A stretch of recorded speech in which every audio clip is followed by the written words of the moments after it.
The receiver's running down the right sideline. So the quarterback, if I'm the receiver and I'm turning back to the football, the quarterback is over here to my right. The sideline is along my left. I am jumping up in the air to catch the ball with both hands, which is coming from this direction.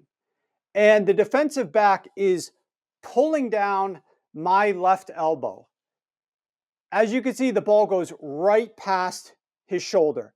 It might even hit his shoulder. I'm looking at here. It almost looks like it deflects off of his left tricep, which is exactly where the ball would be if my hands were together and the ball's coming from this way.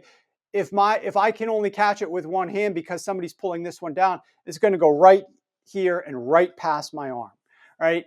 And this is obviously pass interference. There's no two ways about it. The defensive player, A, is not playing the ball.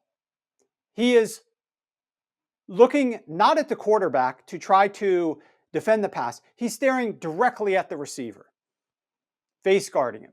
Secondly, he's making contact. But most of all, that contact is pulling down the elbow to remove the receiver's hands from being able to catch the ball to where he's only got one hand up there and he cannot catch it. And it's obviously a catchable football. This is not in the realm of, was the football not catchable? That's why I zoomed in right here. This is as catchable as a catchable ball could be, unless it hit the guy right in the face. It literally hits him in the arm as it goes by. It's grazing his arm where it would have been if he's got both hands up. This is buffoonery by the NFL. But that's not even my biggest qualm with this talking point. I have an even bigger issue at hand with this. And I'm not sure if, I don't mean this personally, for the guys in the chat, ladies in the chat, if you are one of the people that had this belief, I'm sorry, but you're wrong, but I don't mean it personally, okay? But I did see a bunch of people, including some former players, that commented on my tweet and posting this where I said, basically I said, how is this not pass interference? Only one penalty for 3 yards was called on the Chargers tonight.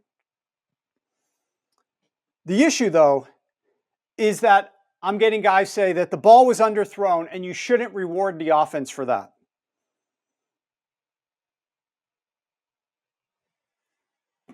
This is from former players. You shouldn't reward the offense for this. And other people were saying something similar. Bo Nix should have thrown it earlier. He was wide open. Don't reward something like this. And my question to you is, penalties are not supposed to be rewards. You either have a penalty for something that's illegal by the rules, or you've done nothing illegal and there should be no penalty.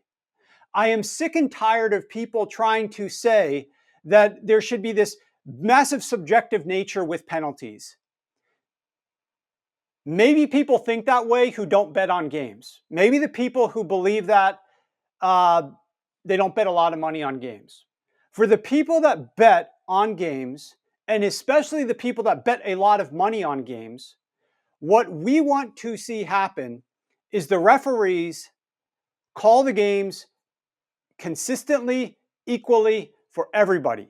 We don't want any outside involvement from the referee steering a game one way or another, not calling something that should be called, calling stuff that should not be called, unless we know ahead of time through being tipped off or through maybe what our ref analyst was suggesting, where we can gain an edge pre-flop on the way that a ref might call a game. In an instant like this, yes, Bo Nix should have thrown it earlier. Yes, the receiver was open earlier. Yes, it should have been a touchdown. Agree. But this is pass interference. It has nothing to do with rewarding somebody or not rewarding somebody. This is a catchable ball where the defensive back pulls the elbow down. It should have been flagged. And so I take issue with the flag not being thrown, but I also take issue with these people that claim that we should be not trying to reward somebody or don't throw the flag because it was a bad pass. It might have been a bad pass, but this is not a type of a pass that was 20 yards overthrown and it was way out of bounds. This still was a bad pass that was catchable, and that the defensive back was interfered with illegally And that's why it should have been called. So I take issue with this on a variety of cases. I take issue with it because it wasn't a penalty, but I also take issue with the people that think that we should put this highly subjective nature in things and calling penalties rewards for various different things. Call the game the way that it's supposed to be called based upon the letter of the law, and we will live with the results.